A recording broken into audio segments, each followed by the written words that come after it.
পৃথিবীতে একটা জিনিস মনে রাখবা, বিনা পয়সায় কিছু হয় না। তুমি কিছু দিলে তারপরে তুমি কিছু পাবা। এটা সবচেয়ে আমাদের সবার মন খারাপ হয়ে যায়, আমাকে ডাকলো না কেন, আমাকে সম্মান দিল না কেন, আমাকে ট্যালেন্ট বলে বৃত্তি দিল না কেন, কারণ তুমি ভালো একটা খাতা জমা দিতে পারো নাই। এই জন্যে আমি আবারও ব্যাক করি। আমি সোলায়মান শিখন। আমার কৈশোর পর্যন্ত 16-17 বছর পর্যন্ত ঈদে যদি আমি প্যান্ট নিতাম তাইলে আমার ভাই জামা নিতে পারবে, এইরকম পরিবার থেকে আমি উঠে আসছি।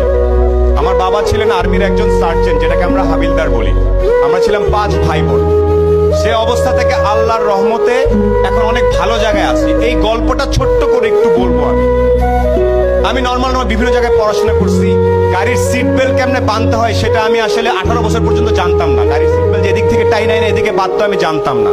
আমি জানতাম না ওই পারফিউমের নাম কি, এগুলো জানতাম না। এখন আমি একটা জিনিস জানতাম, একমাত্র জ্ঞান অর্জন করলে, একমাত্র পরীক্ষার রেজাল্টগুলো ভালো করলে সামনে কোনো না কোনো ভাবে আমার জীবনে পরিবর্তন আসতে পারে।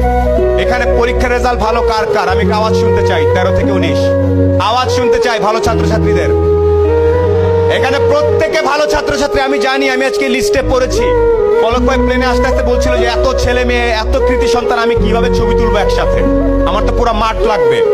সিংড়ার মতো একটা জায়গায় এতগুলা মেধাবী ছেলে মেয়ে তৈরি হচ্ছে। একটা সাজেশন তোমাদের সবার প্রতি, যারা তরুণ এখানে, যখনই চিন্তা করবা এনি টাইম, তোমার বয়স 14, তুমি একভাবে চিন্তা করবা যে আমি, আমার বয়স 14, নিউ ইয়র্কের একটা 14 বছর, আমেরিকার একটা 14 বছরের ছেলের সাথে যদি আমি 1 ঘন্টা কথা বলি, ও জিতবে নাকি আমি জিতবো। এই স্টাইলে যদি যেতে পারো তাইলে তুমি একটা কিছু হওয়ার চান্স থাকে।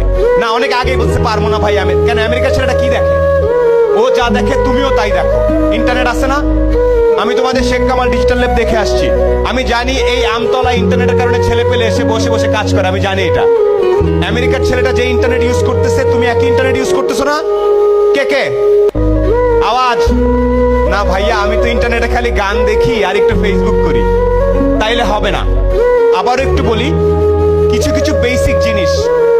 আজকে এই প্রোগ্রাম নাচা গানা শেষ হয়ে সবাই চলে যাওয়ার পরে বাসায় যাবা, শাওয়ার নিয়ে ঘুমানোর আগে একটু দাঁড়ায় বলবা, একটা লোক আসছিল কালো করে, ভাঙ্গাচোরা, দেখা তো খুব একটা ভালো মনে হলো না, বাট উনি একটা কথা বলছে, আমি যদি নিজেকে পৃথিবীর যে কোনো মহাদেশের 14-15 বছর একটা ছেলে বা মেয়ের সাথে সমান সমান দাঁড়ায় 1 ঘন্টা কথা বলার মতো ক্যাপাসিটি না থাকে, তাহলে আমি আর অনেক পিছায় আছি।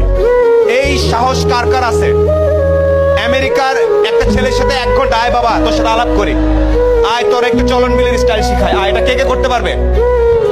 নাকি উল্টা, ওরে বাবা আমেরিকা, ওরে বাবা ঢাকা, বনানী, দৌড়তে উল্টা দিকে, এইসব না। ফুল কনফিডেন্স সহ যখন আগাবা, প্রতিযোগিতা